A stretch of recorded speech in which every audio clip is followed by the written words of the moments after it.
Daddy, hey, Baba Adeboye, ẹ̀mí ló ni mo pè yín sà. Nǹkan tẹ́ ẹ ṣe yìí ò dáa o, nǹkan tẹ́ ẹ ṣe fáwọn èèyàn yìí ò dáa o. Ká máa fi kọ́ǹpù prosperity kọ́ǹpù ya orí. Ta ló ṣe wá báyìí ní Nàìjíríà? Kí ni problem tá a ní country wa? Kí ló dé tó ṣe pé ti wa ló máa ń yàtọ̀? Àwọn òyìnbó tó mú Christianity wọ Africa wọn ṣètò ilé. The same Christianity náà ṣe ń Jerusalem. The same Jesus Christ ni wọ́n sìn ní Israel o. The same Jesus Christ ni wọ́n sìn ní UK, náà sìn ní America, náà sìn ní London, náà sìn ní Canada o. Ẹ̀mí ló lẹ ti rí wọn kán máa gbé gbogbo àwọn kàtìkàtì wá síta fáwọn ọmọ ìjọ wọn. Kán máa fi prosperity kọ̀ǹpù yarun. Náà ẹ̀yin èèyàn tá a bá sọ̀rọ̀ ńsìn, wọ́n á ní èèyàn sọ̀rọ̀ sí àgbàlagbà, wọ́n á ní èèyàn sọ̀rọ̀ sí wòlíì Ọlọ́run, èèyàn sọ̀rọ̀ sí man of God. Báwo ló kílódé tán dorí àwọn èèyàn rú ní Nàìjíríà? Wò ó nísìn wọ́n ní kí wọ́n máa fọn prosperity kọ̀ǹpù ya orí. Bá mi wo fídíò ìkẹ́ máa bá mi wo action tó ń take place nínú ẹ̀. Ta ló da orí wa kodò ní Nàìjíríà gangan? Tá ń ṣe wá, ta la ṣẹ̀, ta ló ṣẹ̀ wá tí ò fẹ́ dáríjì wá? Tá ń ṣe wá gangan tí ó kọ̀ láti dáríjì wá, tó wá ń ṣe tó ń da orí wa rú síbáṣìbò when it comes to religion, tó ṣe pé kí lè jókòó ká ronú ara wa dáadáa. Now àrùn kan tí Pastor Ayébẹ̀dàmínà tó ń open ojú àwọn èèyàn sí lélẹ̀, but a lot of people kọ̀ láti ṣí ojú ara wọn sí, tó ṣe wípé àwọn tó ń tàn wá jẹ yẹn gangan la máa ń prefer most of the time láti tẹ̀lé, ní tẹ̀lé àwọn tó ń ṣí ojú wa sí a lot of things. Now ẹ bá mi sọ fún Baba Adeboye kán mú ibi tí prosperity kọ̀ǹpù wà tó ti kọ prosperity kọ̀ǹpù sí nínú Bible, kán bá wa mú jáde síta káàrí. Ẹni kán bá wa mú síta káàrí, kán kà fún wa kákan rí. Sí bàbá ó tẹ̀ tí ń pọ̀ jù, ó ti ń di gbogbo ìgbà. This same Baba Adeboye náà claim wípé àwọn wa mọ́tò láì ní petrol nínú. Ẹjọ́ ṣáfẹ́fẹ́ ni mọ́tò yẹn lò ní. Àníta ló ṣe lé ayé wa báyìí ní Nàìjíríà. Kí ló dé tó ṣe wípé religion mentality ti wà, àwa ò kí ń ronú kó tó di pa máa follow àwọn pastors yìí dogmatically. Náà ẹ wo fídíò yẹn yìnyín. Nínú àwọn tó ń fi kọ́ǹpù ya orí, tán fi kọ́ǹpù ń lo prosperity kọ́ǹpù fi ya orí, ẹ máa rí professor nínú wọn, ẹ máa rí doctor nínú wọn, ẹ máa rí lawyer nínú wọn, ẹ máa rí accountant nínú wọn, ẹ máa rí engineer nínú wọn, well educated people tó yẹ pé normally ó yẹ kí reason wọn kó ju ti pastor lọ. Kán lè jókòó pé nǹkan tán ní káwọn máa ṣe yìí ǹjẹ́ ọkọ̀ tiẹ̀ mú ṣó mú ọpọlọ dání. Kán reason ẹ̀ fúnra wọn, bọ̀ irọ́ ni wọ́n ti brainwash wọn dànù. Okay, ẹ̀yin èèyàn ẹ bá mi wo fídíò yìí kẹ́ wá máa bá mi fèrò yín lórí ẹ̀ sí comment. Mo ń padà bọ̀ ká wá lọ kàǹkan tí àwọn èèyàn jù sọ́ndà comment fídíò yìí, torí wọ́n ti fi religion brainwash gbogbo làákàyè wa ní society ní Nàìjíríà yìí especially. Wọ́n ti fi religion, wọ́n ti fi brainwash gbogbo làákàyè wa. Ẹ bá mi wo fọ́nrán yẹn. Every obstruction to my destiny, bye bye, bye bye, bye bye. In the name that above every other name, problems, bye-bye. Sorrow, bye-bye. Helplessness, bye-bye. Progress, ìlọsíwájú, prosperity, ìṣerere, ìlọ́rọ̀, health, ìlera. Just go ahead. Ẹ tẹ̀síwájú. Go forward and decree. The things that will go into your future. New beginning, movement from glory to glory, from power to power, from strength to strength, from success to success, from anointing to anointing. In the mighty name of Jesus. Sorrow is gone in the life of your children. Ìbànújẹ́ dópin nínú ayé àwọn ọmọ rẹ̀ lórúkọ Jésù. Mo wá pa á láṣẹ. From this moment on. Láti àárọ̀ yìí lÓlúwa. Sorrow is gone in the life of your children. Ìbànújẹ́ dópin nínú ayé àwọn ọmọ rẹ̀ lórúkọ Jésù. Oh God, it is well. Oríṣiríṣi wọ́n ṣàn brainwash our Africans anyhow. This same Baba Adeboye ló claim wípé àwọn bá Jesus Christ mutí. I was in Ilorin years ago.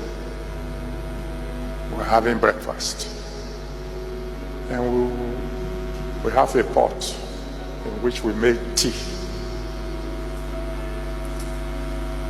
I think, if I remember correctly, there are 5 cups in that pot. My wife and I, usually is the one who will finish his first 2 cups, who will get the final one. So I took 1 cup, she took 1. I took 1, she took 1. And I picked the pot to take the 3rd one. And the pot was empty. I looked at her.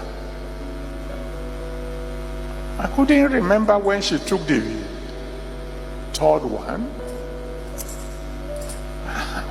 What happened to my tea? And I heard the voice of the Lord. You don't have to believe me, all right? Loud and clear. And said, son, when you prayed, you invited me to join you. Oh God, it is well. Thank God for internet. Thank God for social media tó jẹ́ ká mọ̀ ọ̀tún yàtọ̀ sósì, tó la ọ̀pọ̀ wa lójú, tó jẹ́ ká mọ̀ wípé àwọn pastors ni wọ́n kàn fi bread kó wa lómi ọbẹ̀ ni. Dáwọn ẹ wo kọ́ǹpù táwọn people ìfi ń yarun. Ọlọ́run ló mọ iye tí wọ́n ta kọ́ǹpù yẹn, torí mo sure wípé inú church náà máa ti ta kọ́ǹpù yẹn fún wọn. Prosperity kọ́ǹpù. Prosperity kọ́ǹpù. Okay, gbogbo àwọn tó ń kọ́ǹpù orí tán kọ́ǹpù ẹlẹ́dàá wọn yìí, ṣé gbogbo wọn pátá by the time tó bá máa fi di following day wọ́n á ti di millionaire. Wọ́n á máa bá mílíọ̀n lákàntì wọn. Àbí tó bá máa fi di following day wọ́n á máa wá jí wa gan. Wọ́n ṣe brainwash àwọn people. Thank God for social media. Ó ti ṣí ọ̀pọ̀ wa lójú, but àwọn old people tí wọ́n ti brainwash kọjá sẹ́yìn, they are not ready to change. They are not ready to see the light and see that these pastors are just using their head. These pastors are just lying to them. Kí ló ń jẹ́ prosperity company nítorí Ọlọ́run ẹ̀yin èèyàn? Ọlọ́run má ṣe wá ní mugu. Nigeria ṣáà ní problem with religion. Àtẹ̀sí Islam o, àtẹ̀sí Christianity o, a ṣáà ní problem. Wọ́n ṣáà máa fi da ọpọlọ wa rú, wọ́n mọ̀ fi da làákàyè wa rú anyhow. Anyway, ẹ kó má dàbí gbà wípé mò ń sọ̀rọ̀ jọ pé mo kàn ń sọ̀rọ̀ lásán o. Ẹ já lọ wo comment fídíò yìí ká lọ ka nǹkan táwọn èèyàn ń jù sí comment section. Ẹ mọ̀ wípé eléyìí kọjá be careful. Now commenter kan lélẹ́yìn Ọládàpọ̀ Bọ́láńlé Boris. Ó ní ó kọ́kọ́ rẹ́rìn-ín, ó kọ́kọ́ fi laughing emoji síbẹ̀ náà. Ó wá ní they are still coming next month for the same prayer point. How can Africa move forward with all this instead to allow them to go and work? Àbí? How was a move forward l'Africa? Báwo la ṣe fẹ́ move forward? Nígbà tó yẹ pé àwọn pastors wọ́n ti làákàyè wa wọ́n ti dorí ẹ̀ kodò already. Pẹ̀lú àwọn irú oríṣiríṣi, àwọn múlẹ̀, àwọn lábá oríṣiríṣi tó máa fún wa. It is well. Ẹni tí ò bá ti gbọ́n òde gbọ́n náà ni whatever. It is well with our soul, ṣá. Christiana Yabo Oni, so Adeboye has been into this type of miracles from the beginning. Àbí o, bàbá ń perform miracle ni o. Prosperity comp miracle. Ọlọ́run má jẹ́ àgọ́. Another commenter, Oji Oni, what is the meaning of this? Why are you deceiving my people? This man. Anyway, another commenter, Wena Oni, pastors be careful, we shall meet Jesus. Ẹgbọ́n yìí wọ́n bá yín pastors wọ́n bá yín wí o, wọ́n ní ẹ wá be careful, ẹ pàdé Jésù o. Ṣáwọn pastor gan wùwà pé àwọn máa pàdé Jésù lọ́jọ́ kan ṣá. It is well. Ayé ló kọ́kọ́ matter most fún ọ̀pọ̀ nínú àwọn pastors wọ́n ronú pé àwọn máa pàdé Jésù rárá. It is well. Another commenter Toyi Oni, lack of the reading and understanding of the word of God. People are dying spiritually. Okay. Boniface Valentine Oni, one man just held all these men down and be deceiving them. Religion is a chain. Honestly, kò sí rọ́ọ̀nù kan tẹ́ni yìí sọ because Ọlọ́run bí ìgbà pé wọ́n di ajá mọ́lẹ̀ ni mo ṣe máa ń rí àwọn tó yẹ pé wọn kì í lè reason fúnra wọn á kàn máa follow pastors dogmatically bí pé wọ́n chain wọn mọ́lẹ̀ ni mo ṣe máa ń rí. Honestly, ẹni yóò parọ́ náà. Trump fans Oni, why would anyone believe this nonsense? Exactly. I don't know. The body lo wonu kini yẹn máa rí àwọn well educated people. Àwọn well educated people. Tó yẹ pé in fact ó weak in me. Àwọn well educated people. See, professor, how will you allow pastor to brainwash you to this extent. A whole professor máa wà láàrin àwọn people yìí. Ó ga o. Anyway, another commenter, Ceremony TV, ó ní, who do Africa like this? Honestly, you reach to ask. Ó yẹ ká béèrè question yẹn, tá ń ṣe ayé wa báyìí ní Africa, especially Nigeria, tá ló ṣe lé ayé wa báyìí kò yé mi. Ogbuagbu Obinna, ó ní, God help Nigeria with this brainwash and falsehood. Àwọn pastors, àwọn prosperity pastors, it is well. Saheed Kola, only in fact, nothing these Nigeria pastors will not introduce to their member. Abio, bia olaba yi bia prosperity bathing soap àbí prosperity kí ló ti ń pè kàn náà máa tún mú jáde ní wá ní kí gbogbo wọn máa fi wẹ̀ nínú church maybe. It is well. Chidinma Okpala, only religion has never been a problem, but the congregation must put in diligence, expertise and competence so that God will see what to bless. Work is prayers too. They can comb their hair while praying from now till the end of time. If they don't work in all facets of life, they won't progress. Please, pastor, preach the above message. Abi? Ṣé kọ́ńpìn lórí yẹn bó ti bèrè náà lẹ́ẹ̀kan, ṣé kọ́ńpìn tán ṣe ń fi ẹjọ́ àwọn tí ò tẹ̀ wá nírun lórí báwo ni kí náà àwọn tí ò nírun lórí rárá, àwọn tó jẹ́ natural bad health tán nírun lórí rárá, ẹjọ́ kí ni kán máa kọ́ǹpù àbí tó máa ṣe wá kọ́ǹpù orí yẹn tán wọ́n wá máa bá dollars lákàntì, wọ́n máa bá million, wọ́n máa bá billions lákàntì wọn. Irọ́, ẹni parọ́ mọ̀ pé òun parọ́, ẹni tó ń parọ́ fún ni kó má gọ̀kú láyé ẹ̀. Ẹjọ́ máa ka comment lọ síwájú ẹ̀yin èèyàn. Alberto, only whether the video is old or young, it's wrong for pastors to make mockery of the cross of Christ. Can you imagine?